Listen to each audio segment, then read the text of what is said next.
दूध कौन से जानवर का सबसे अच्छा होता है?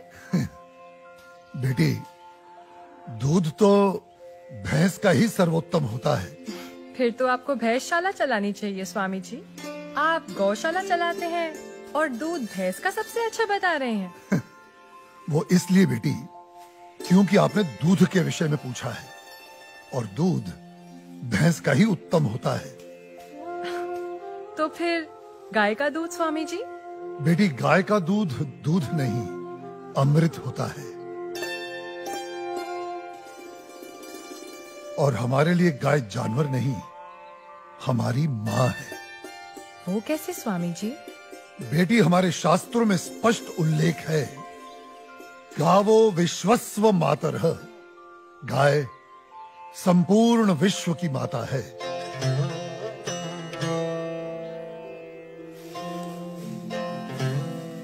बेटी, गाय ही संसार में एकमात्र ऐसा प्राणी है जिसके अंग अंग से संसार को लाभ प्राप्त होता है। गाय दया, ममता और त्याग की देवी है। गाय लोक मंगल का स्वरूप है। लोक मंगल का स्वरूप है? वो कैसे स्वामी जी?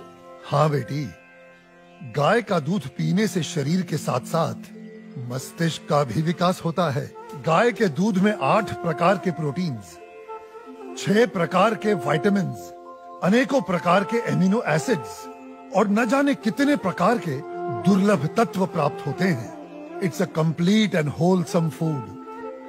ये मानव शरीर के प्रत्येक रोगों के लिए वरदान है, इसीलिए ये अमृत है। अब तुम गौमूत्र को ही ले लो।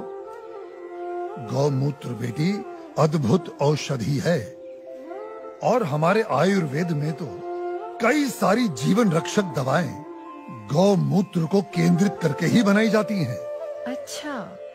क्या आपको पता है, अमेरिका अपनी दवाइयां बनाने के लिए काऊ यूरिन इंडिया से ही इंपोर्ट करता है।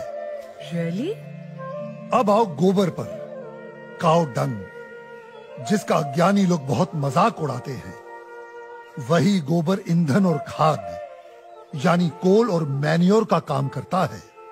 It's a natural fuel and fertiliser. आपको पता है बेटी, गांव के कच्चे घरों की दीवारों पर गोबर लेपने से उन पर सूर्य की सख्त और विषाक्त किरणों का असर ही नहीं होता। ओह। बेटी, हमारे शास्त्रों में कहा गया है कि गाय के खुरों से उड़ी धूल यानी गोधूली अपने मस्तक पर लगाना तमाम तीर्थों में स्नान करने के बराबर है।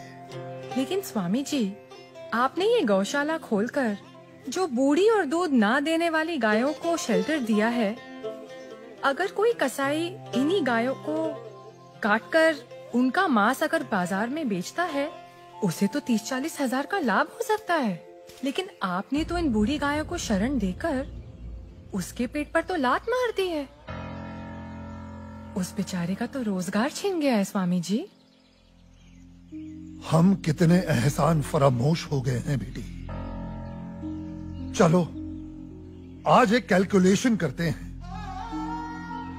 एक गाय 20 से 25 साल जीती है। वो अपने जीवन काल में 15 साल हर रोज 15 से 20 लीटर दूध देती है। इसका मतलब एक साल में हुए तकरीबन 7,000 लीटर दूध, और 15 साल में हुए 1,05,000 लीटर दूध। अब आप अंदाजा लगा लो, 1 लीटर दूध कितने का बिकता है, और 1,05,000 लीटर दूध कितने का बिकेगा। अब तुम वैसे ही गोबर और गौमूत्र का भी गणित जोड़ लो।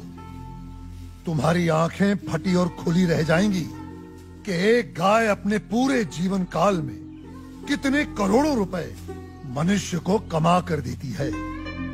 बेटी, अनेक इंडस्ट्रीज काऊ डेयरी और उसके बाय प्रोडक्ट्स पर टिकी हुई हैं।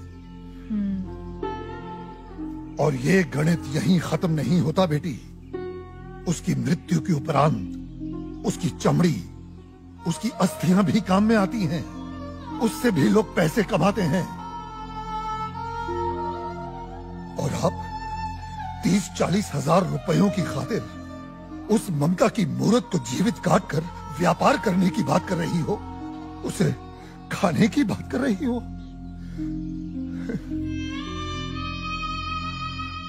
और कितना त्याग, कितना उपकार चाहिए एक प्राणी से। जिस मां ने अपने जीवन काल में हमें इतना धन दिया हो, हमारी सेवा की हो, उसके वृद्ध हो जाने पर, उसके बीमार हो जाने पर हम उसका त्याग कर दें, उसे अबैंडन कर दें। धिक्कार है ऐसी सोच को।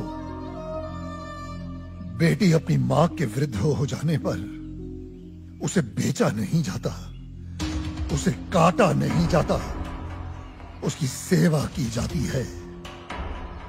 मैं आपकी बात से सहमत हूँ स्वामी जी, लेकिन आपका पॉइंट ऑफ व्यू प्रेजुडिस भी तो हो सकता है, क्योंकि आप एक हिंदू हैं। ओ मैडम जी, आप बिल्कुल गलत बोल रही हैं।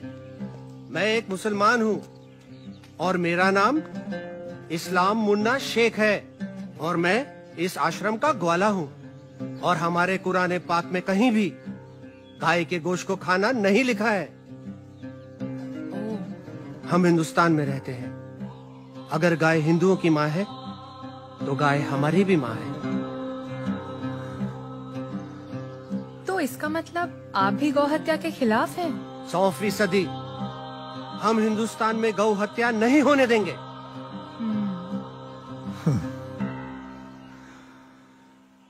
बेटी,